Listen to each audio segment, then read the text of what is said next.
नमस्कार, स्वागत है आपका हमारे इस YouTube चैनल पर। मैं मुनमुन श्रीवास्तव आपका हार्दिक अभिनंदन करता हूँ।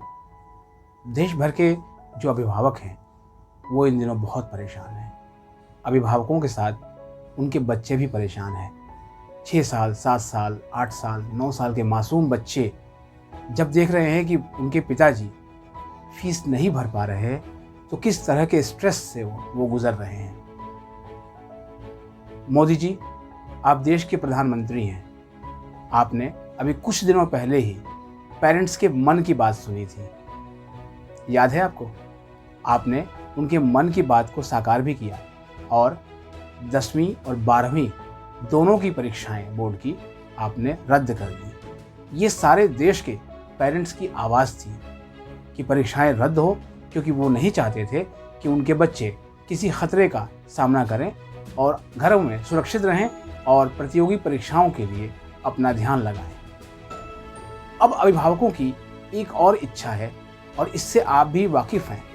आप मन की बात करते हैं, ये अभिभावकों के मन की बात है और वो ये है कि आप एक कानून बनाएं जिससे स्कूल फीस किस तरह से लें उस कानून में अच्छे से वर्णित हो। अभी कोरोना पीरियड में ज़्यादातर स्कूल ट्यूशन फीस ले रहे थे, फिर अचानक उन्होंने डेवलपमेंट फ़ीस की डिमांड करनी शुरू कर दी और जो पेरेंट्स पुराने एरियर को नहीं चुका पा रहे थे उनके बच्चों को ऑनलाइन क्लासों से रिमूव कर दिया। किसी बच्चे का यूनिट टेस्ट छूट गया तो कोई बच्चा इस वजह से अपने साथियों को नहीं देख पा रहा क्योंकि उसके पिताजी के पास भरने के लिए फ़ीस पैसे नहीं थे। मैं एक वीडियो देख रहा था जिसमें एक बच्ची ने बाकायदा 5-7 कागज़ के बोर्ड पे आपके लिए एक संदेश लिखा है और वो आपको भेजा है कि उसके पिताजी फीस नहीं भर पा रहे हैं और स्कूल ने उसको पढ़ने से वंचित कर दिया है। आप कहते हैं बेटी बचाओ, बेटी पढ़ाओ और सबके लिए शिक्षा। शिक्षा का कानून है कि शिक्षा एक मौलिक अधिकार है, लेकिन फीस को लेकर ये शिक्षा लगातार समाज में भेदभाव पैदा कर रही है। ठीक है, आप कहेंगे कि इसके लिए EWS का एक कानून है जिसके तहत जिन बच्चों का दाखिला होता है वो बच्चे मुफ्त में पढ़ाई कर सकते हैं, लेकिन कितना?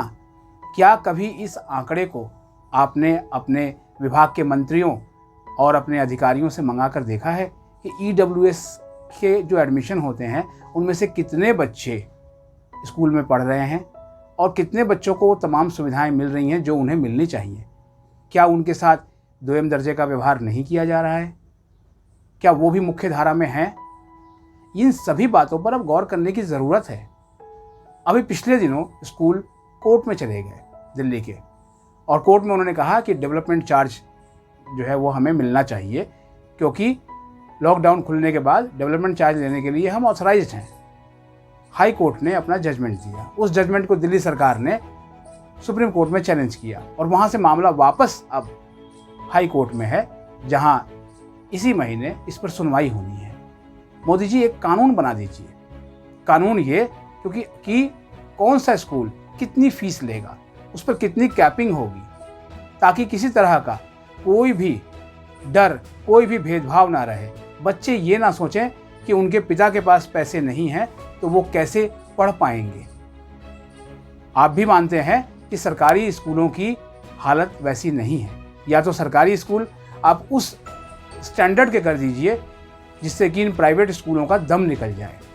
आपकी बात केवल देश ही नहीं, पूरा विश्व सुनता है।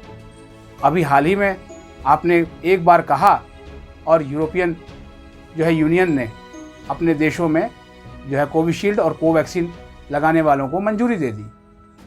तो आप जब भी कोई बात ज़ोरदार ढंग से कहते हैं, करते हैं, तो उसका असर पूरे देश में होता है। संसद का मानसून सत्र 19 जुलाई से शुरू होने वाला है और पूरे देश के अभिभावक आपसे ये उम्मीद कर रहे हैं कि आप इस सत्र में स्कूलों पर नकेल कसने का, खासतौर पर निजी स्कूलों पर नकेल कसने का कोई ना कोई कानून आप लेकर आएंगे जिससे अभिभावकों के मन की बात होगी और वो आपके मन की बात से तारतम्य मिला पाएंगे। सारा देश इंतज़ार कर रहा है आपके अभिभावकों की मन की बात सुनने का। दोस्तों, कैसी लगी मेरी बात? आपकी प्रतिक्रिया का इंतज़ार रहेगा। आप हमारे इस चैनल को अधिक से अधिक लाइक करें, सब्सक्राइब करें और शेयर करें। मिलते हैं फिर एक और एपिसोड के साथ। तब तक के लिए नमस्कार।